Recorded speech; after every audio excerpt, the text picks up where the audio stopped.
A paz do Senhor, tudo bem com vocês? Estamos aqui mais uma vez para outra videoaula do nosso trimestre, a segunda videoaula desse trimestre de 2020, que estamos falando sobre a família. Eu me chamo Catarina, sou professora da classe de 13 e 14 anos, os adolescentes, na Igreja Assembleia de Deus do Farol, em Alagoas. Então, antes de iniciarmos a nossa aula, vamos fazer uma oração, pedir para que o Senhor fale aos nossos corações, tanto ao meu quanto ao seu que está aí assistindo, para que a sua palavra seja viva nas nossas vidas. Quando a gente lê a palavra de Deus, a gente tem uma reflexão, a gente estuda um pouco sobre aqueles trechos que a gente está lendo, nós temos que pedir sempre a ajuda do Espírito Santo para que ele interprete nos nossos corações quais atitudes devemos ter nas nossas vidas para termos cada dia mais uma vida segundo a vontade de Deus. Então vamos fazer a nossa oração? Ó Senhor, nosso Deus, nosso Pai Celestial, te agradecemos, Senhor, por mais um dia de vida, te agradecemos por mais um domingo que estamos aqui para aprendermos mais da Tua Palavra. Te agradeço, Senhor, pelo santo sacrifício de Jesus Cristo naquela cruz, que nos trouxe a salvação. Muito obrigada, Senhor. Ó Deus, nós te pedimos que esteja conosco aqui durante esta aula, para que a Tua Palavra seja viva nos nossos corações. Nos abençoa, nos ajuda a refletir e a interpretar no nosso cotidiano como agir segundo a Tua Palavra. Em nome de Jesus, amém. Amém. Então, primeiro de tudo, eu quero dar um feliz Páscoa a todos vocês, né? Porque hoje é domingo de Páscoa, o dia de alegria, dia de a gente festejar a ressurreição do nosso Senhor. E como vamos estar trabalhando de um tema bíblico, eu quero perguntar, já pegou a sua Bíblia? Se ainda não pegou, dá pausa no vídeo rapidinho, pega a Bíblia e volta para a gente continuar. Quem conseguiu adquirir a lição também pode pegar a lição para a gente poder acompanhar. E esse trimestre nós estamos trabalhando sobre a família cristã, né? O modelo bíblico, o modelo cristão que nós podemos pensar sobre a família. E a lição de hoje, especificamente, que é a segunda lição da nossa revista, ela traz uma pergunta que vai ser o início da nossa reflexão, algo para você pensar aí. A pergunta é assim, é bem direta. Há algo de errado com a família? Pergunta difícil, né? A gente parar para pensar, e aí, será que há algo errado com a família? Posso pensar na minha própria família e você pensar na sua própria família. Há algo de errado na minha família? Mas eu posso pensar também numa forma geral, não apenas pessoal, mas de uma forma geral, nas famílias como um todo, na instituição social família. Há algo de errado com a família? O que está acontecendo com as famílias nos dias de hoje? Esta é a reflexão que nós vamos trazer aqui com a nossa lição. E quando a gente pensa sobre isso, vem logo à nossa mente vários problemas que muitas famílias têm enfrentado.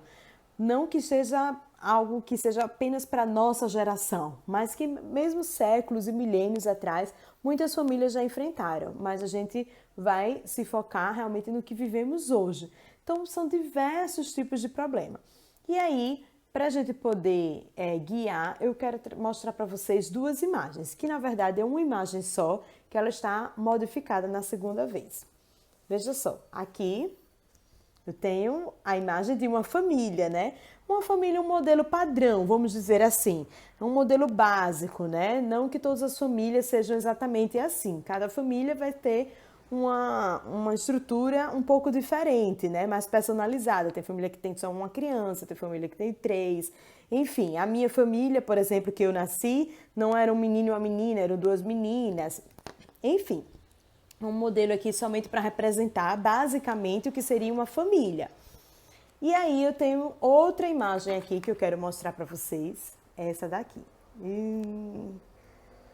Olha só, uma família rompida, né?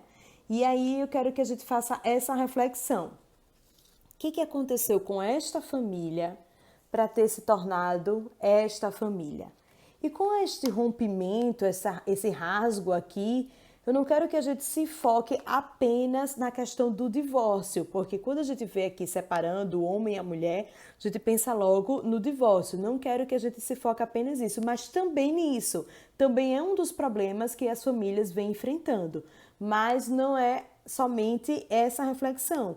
Quantos rompimentos a gente pode ter aqui na família, né? Desavenças, problemas muito sérios, brigas, falta de amor, problemas com drogas algumas vezes, problemas com alcoolismo, problemas de desobediência, problemas de traição, de adultério, de traição de diversos tipos, tanto do adultério como de outros tipos de traição, problemas diversos, né, que a gente pode encontrar nas famílias e muitas vezes na nossa própria família também. E é isso que a gente quer que a gente pare para pensar um pouco. Há algo de errado com a família? E se há algo de errado, o que aconteceu? Por que esta família se tornou uma família rompida, uma família com rupturas? E será que há solução? Uma família que está assim desestruturada tem possibilidade de se tornar novamente esta família unida aqui? É algo a se pensar. Então, para início de conversa, vamos ler um versículo da Bíblia que está escrito em Romanos, capítulo 1 e versículo 28. Tá? Romanos 1 e 28. Eu estou com a minha Bíblia aqui, mas eu vou ler na versão da lição, porque a minha traz uma tradução um pouco diferente e acho que aqui vai estar mais claro o conteúdo. Romanos, capítulo 1, versículo 28, diz assim: E como não querem saber do verdadeiro conhecimento a respeito de Deus, ele entregou os seres humanos aos seus maus pensamentos, de modo que eles fazem o que não devem. Então, o capítulo 1 de Romanos, ele mostra bem assim a questão da depravação humana, o problema do pecado, como o pecado surge e quais as consequências dele.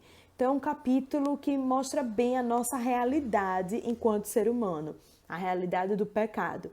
E especialmente a realidade daqueles que escolhem o pecado como estilo de vida, escolhem trilhar o caminho do pecado.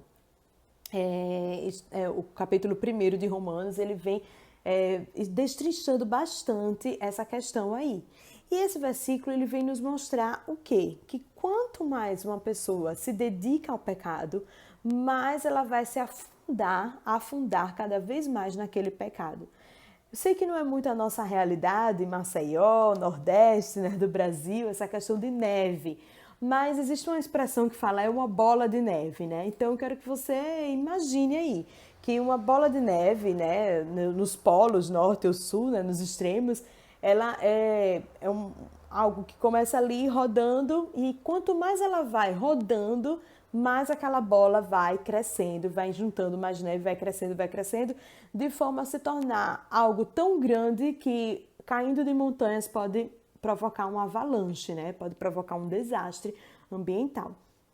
Então é assim que é essa expressão, a bola de neve, né? Que quanto mais ela vai rodando, mais ela vai crescendo. E essa expressão, ela tem como a gente aplicar aqui nesse versículo, porque essa é a situação do pecado, né? Quem começa a cometer pecados um atrás do outro, aquilo vai crescendo,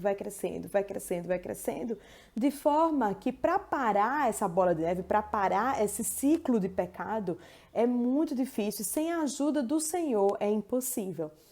Aliás, que qualquer pecado de qualquer tamanho, sem a ajuda do Senhor é impossível, por isso que nós acreditamos 100% na obra redentora de Jesus Cristo, que somente Ele, pela sua graça, aquele favor imerecido, é que nós conseguimos o perdão e a salvação dos nossos pecados.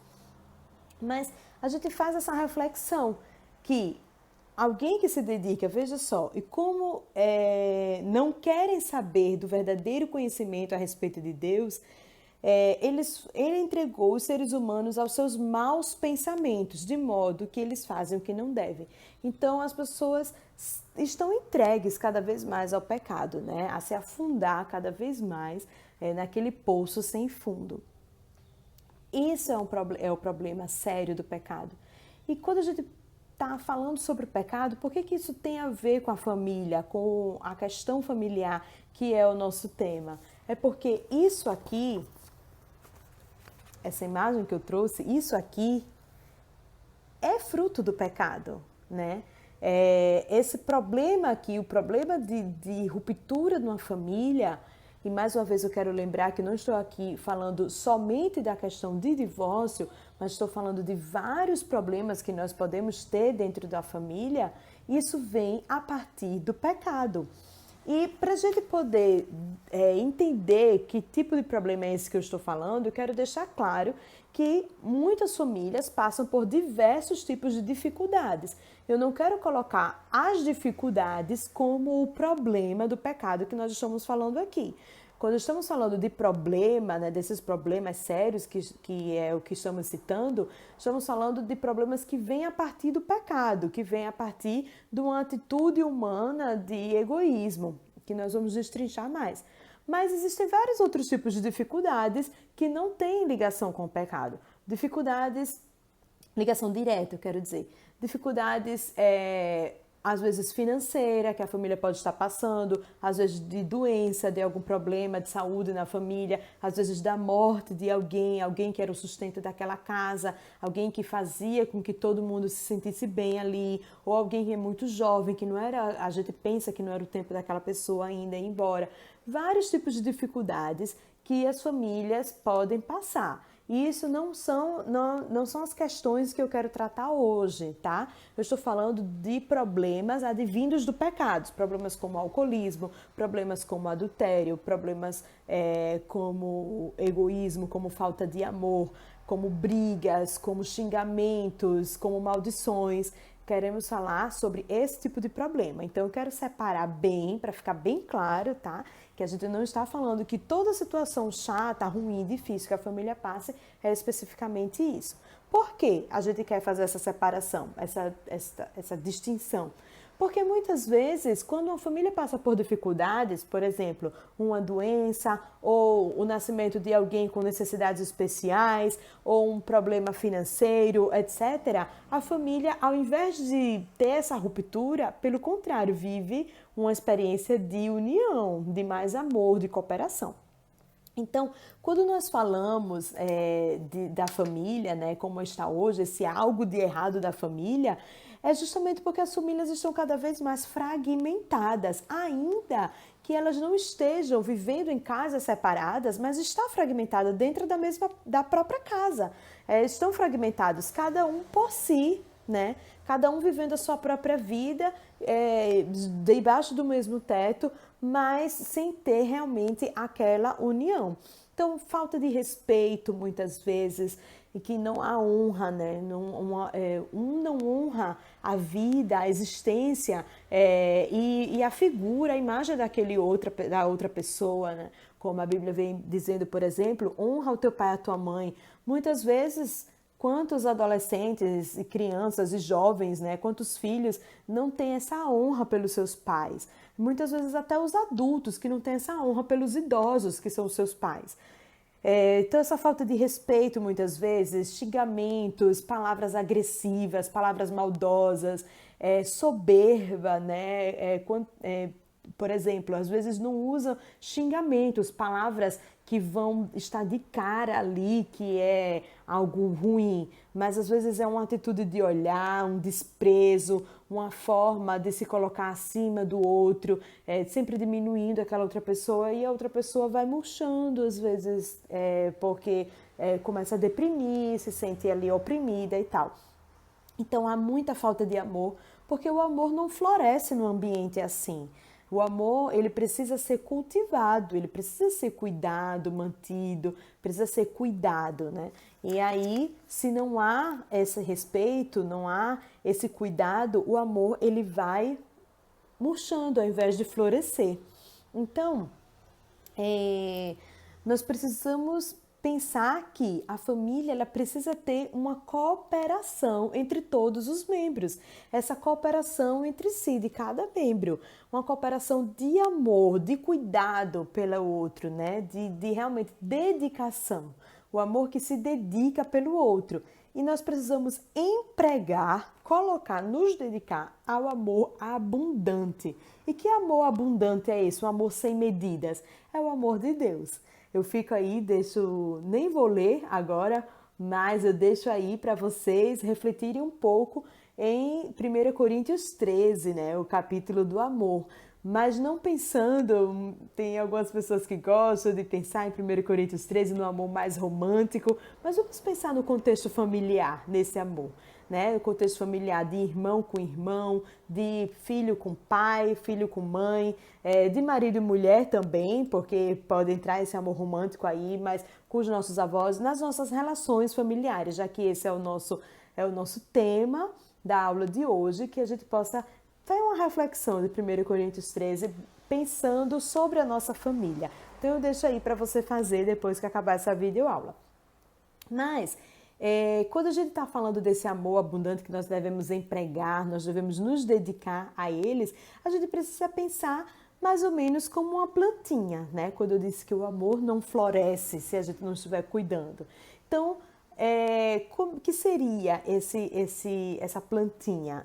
A gente precisa fazer duas comparações sobre plantinha. Primeiro, se eu tenho uma plantinha aqui, uma muda, né, como a gente chama, aquela sementinha, para ela crescer e florescer, ela precisa de cuidados. Que cuidados são esses? Vai depender de cada plantinha, não é verdade? Por exemplo, eu posso ter uma planta que ela seja tropical, todos os dias eu tenho que estar regando, dando água para aquela planta. Se eu não estiver dando água para ela todos os dias, ela vai murchar, ela não vai florescer, porque ela é muito sedenta, ela quer muita água. Já se eu tenho uma plantinha que a gente coloca ali como as suculentas, né, que seriam um cacto, ou aquelas que tem uma folha mais gorduchinha, que chama de suculenta, essas plantinhas, se eu der água todos os dias para ela, ela vai ficar tão fofa, tão cheia de água que ela vai murchar e morrer do mesmo jeito. Então, qual a quantidade? Depende de cada uma. Então, a gente precisa pensar isso também. Assim é na nossa casa, na nossa família. Então, cada pessoa tem um jeito diferente de ser, tem uma personalidade diferente. Você, por exemplo, tem uma personalidade única, que é só você. E, com certeza, você tem aí o seu jeito de demonstrar o amor, de gostar de receber, também o seu jeito de falar, o seu jeito de se calar, o seu jeito de se comportar mesmo. Tudo isso é da sua personalidade. Tem pessoas que acham uma piada engraçada, mas não ri, fica rindo por dentro. Já tem pessoas que têm crise de riso, que tem que sair correndo para o banheiro para fazer xixi, de tanto que está gargalhando ali. Tudo vai depender, né, da personalidade de cada pessoa. Então, as outras pessoas da sua família são do mesmo jeito. Assim como você tem uma personalidade única, as pessoas da sua família também têm personalidades únicas. Então você tem que ter esse cuidado também de dar esse carinho para elas de forma individual. E ao mesmo tempo de forma coletiva, no sentido de que todos ali estão se amando juntamente. Eu sei que às vezes parece até que estou falando assim de algo grande demais, fantasioso demais, muito arco-íris. Mas não é assim. Na verdade, o amor, quanto mais a gente se dedica, mais ele vai florescendo. Quanto mais a gente alimenta o amor, mais ele vai crescendo e cada vez mais vai ficando mais fácil de a gente demonstrar o amor uns pelos outros. Essa seria a primeira reflexão que eu queria fazer sobre a plantinha. Mas tem uma segunda reflexão também que eu gostaria de fazer, que é o seguinte. Acho que você já viu, talvez, você vai no supermercado, numa lojinha de coisas de casa, aí próximo do caixa tem uma prateleira assim, cheia de envelopinhos de sementes, né? Se você não viu, mas às vezes existe. Mas vamos dizer que você foi na feira ou no supermercado, não sei, compra uma semente. E aí você pega aquele envelopinho de sementes, comprou a semente de tomate, vamos dizer assim. Vou fazer uma horta na minha casa, comprei sementes de tomate para começar. Então eu vou fazer as minhas sementes de tomate, vou plantar ela ali, ela tem o jeito de cuidar, vai ter as instruções de quanto tempo eu tenho que regar, se eu tenho que trocar adubo, etc, etc. Eu tomo todos os cuidados e aquela minha sementinha está crescendo, está virando realmente uma mudinha e vai começar a dar frutos. E aí eu estou na expectativa porque eu estou doida para fazer um doce de abóbora. Não, né, gente? Não tem como esperar uma abóbora dali para eu fazer um doce se eu plantei tomates. Se eu plantei tomates, tomates vão vir. Então, essa comparação, que é bem boba, né? Mas a gente pensar assim, se eu plantei tomate, eu vou ter tomate, se eu plantei abóbora, eu vou ter abóbora. Essa comparação é boba, mas isso a gente pode também transformar nas nossas atitudes. Que seria o quê? Não tem como eu esperar que o outro me ame apenas se eu também nunca demonstro amor ao outro. Como é que eu posso esperar atitudes de paz, atitudes de respeito do outro que vive na minha casa, se eu nunca trago paz, se eu nunca trago respeito para outra pessoa? Então eu preciso pensar qual é o meu papel nisso. O que é que eu estou plantando dentro da minha casa? O que é que eu estou plantando dentro da minha família? Eu preciso plantar a semente da reparação. Se eu tenho aqui uma família desestruturada, uma família com uma ruptura, eu preciso plantar sementes de reparação para que a minha família possa estar unida novamente. É claro que existem problemas muito sérios que vão além das suas capacidades, problemas que precisam ser resolvidos entre os adultos mesmo. E isso eu não quero colocar sobre os seus ombros. Eu não quero colocar sobre os seus ombros o peso de ter esse trabalho aqui, certo? Eu quero que você não fique achando que você é a pessoa responsável por fazer isso. E não é. Mas o que eu quero dizer é que se há algo que você pode fazer para contribuir com essa reparação, né, para que essa ruptura seja reparada, então você deve sim fazer e especialmente orar e pedir ajuda do Senhor. Orar e pedir ajuda do Senhor, que através do seu Santo Espírito vai fazer essa união, vai fazer esse trabalho. Mas essas atitudes, você pode tomar pequenas atitudes que vão transformando a sua família num lar mais harmonioso, num lar mais de paz, num lar mais de alegria, de convívio.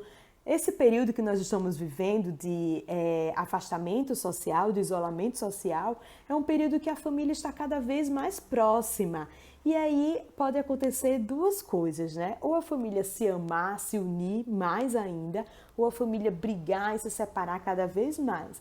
Então, nesse momento, esse momento tão crítico, né, que estamos vivendo, experienciando, que eu gostaria que você pudesse fazer? Que você plantasse sementes de reparação na sua casa, plantasse sementes de harmonia, plantasse sementes de amor, plantasse sementes de pacificação mesmo, de paz ali dentro da sua casa, dentro da sua família. Se a sua família está cada vez mais unida, cada vez mais calorosa, cada vez mais amorosa, que você possa dar continuidade nesse ambiente tão gostoso de viver.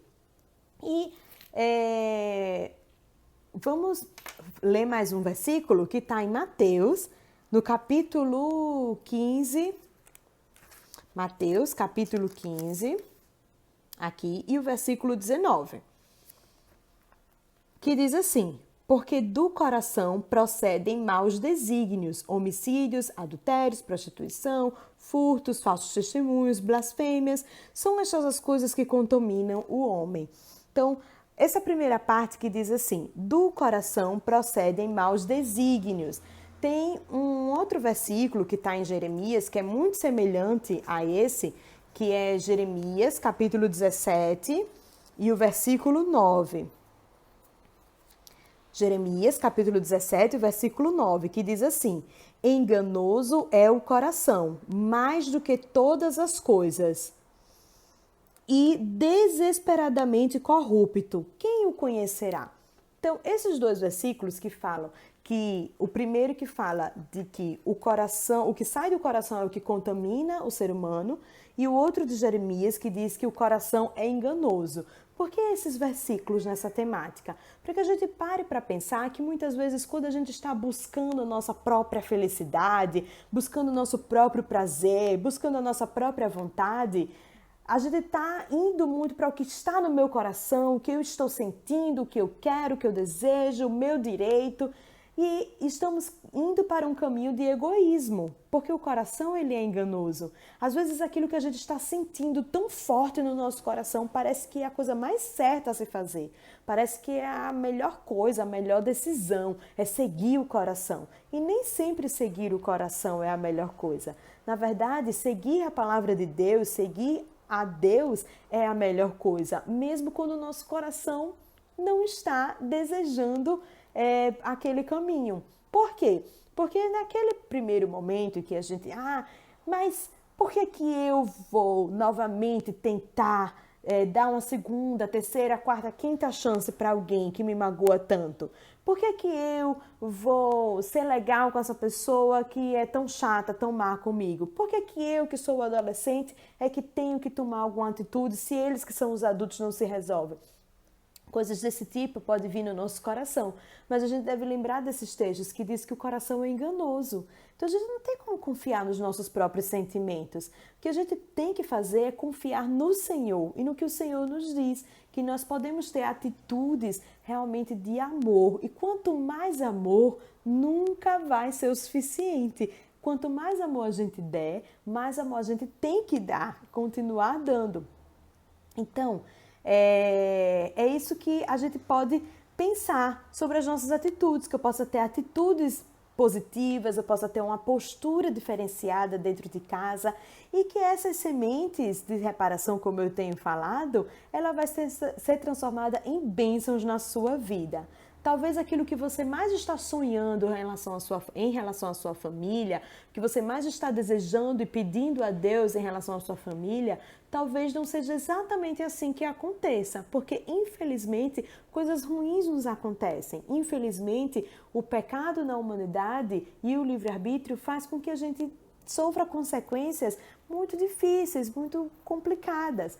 Então, eu chamo você a ter fé, a ter esperança realmente, mas a principalmente confiar no Senhor. Por quê? Porque de uma coisa eu tenho certeza, é que diante da sua postura, diante das suas atitudes, diante do seu coração realmente voltado ao Senhor, você será abençoado. Você receberá bênçãos a partir da sua postura, da sua atitude.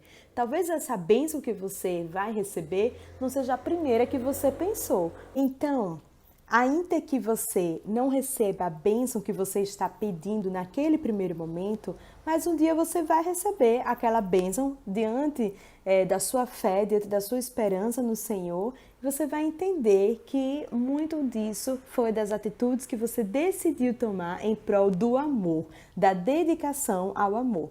Para finalizar a nossa aula de hoje, né, a nossa videoaula, eu quero deixar aí uma atividade, né? Uma brincadeira, na verdade, vamos dizer assim. Como estamos falando de amor, estamos falando de atitudes que você pode tomar dentro da sua casa, dentro da sua família.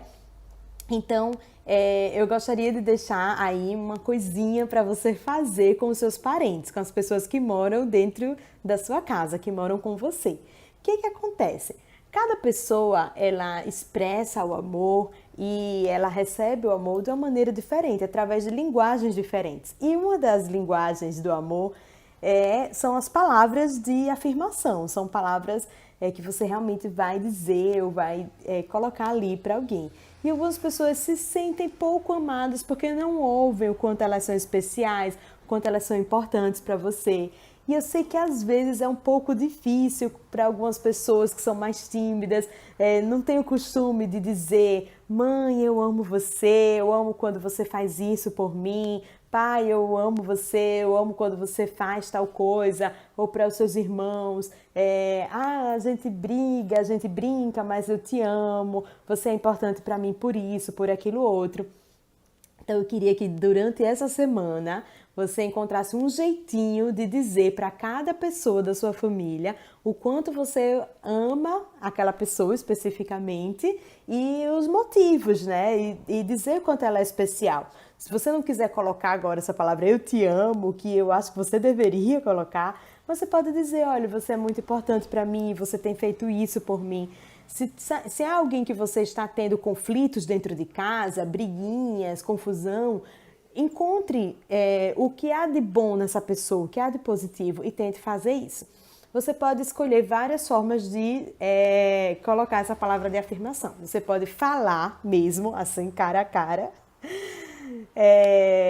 E aí, fica à vontade, tá? Se você não quiser falar assim, você pode fazer outra coisa, que é escrever. Eu até indico que você escreva, porque aquilo ali vai ficar registrado, né? Você pode escrever um bilhetinho, você pode escrever uma cartinha, um cartãozinho, alguma coisa que você já tem aí em casa, você pode escrever que ama aquela pessoa ali. Você pode colocar num lugar, você pode tanto entregar pessoalmente, como colocar num lugar que vai ser uma surpresa para quando ela receber, dentro de uma gaveta que sempre abre, na primeira página da carteira, por exemplo, alguma coisa desse tipo. Você pode também mandar uma mensagem, mesmo dentro de casa. Você pode escolher um vídeo no YouTube, algo que seja realmente carinhoso, tá, gente? Não vai ser algo que vai deixar a pessoa com mais raiva do que feliz. É algo que lembre que você está tentando demonstrar o amor. Então você pode escolher um videozinho no YouTube, ou uma imagenzinha, um meme, uma figurinha, algo assim, e dizer para aquela pessoa, escrever uma mensagenzinha dizendo que, apesar de tudo, que vocês às vezes quando brigam, às vezes quando se chateiam, você ama, ou então que você ama aquela pessoa porque vocês sempre conseguem conversar, etc. Ou que aquela pessoa é importante para você, que você se sente amado quando toma algumas atitudes para você. E aí você vai fazer essa atividade, tá bom? Ficou aqui essa quedinha, não tem problema, teve um corte aí também, mas o importante é que o recado está dado. Então, finalizamos aqui esta videoaula, vamos orar ao Senhor, entregando e que tudo seja feito dentro da vontade de Deus. Ó Senhor, nosso Deus, nosso Pai, nós te entregamos esta aula, Senhor, agora e te pedimos que nos use para abençoarmos as nossas famílias. Fica no meio de nós, Senhor, nós te agradecemos por tudo. Em nome de Jesus, amém.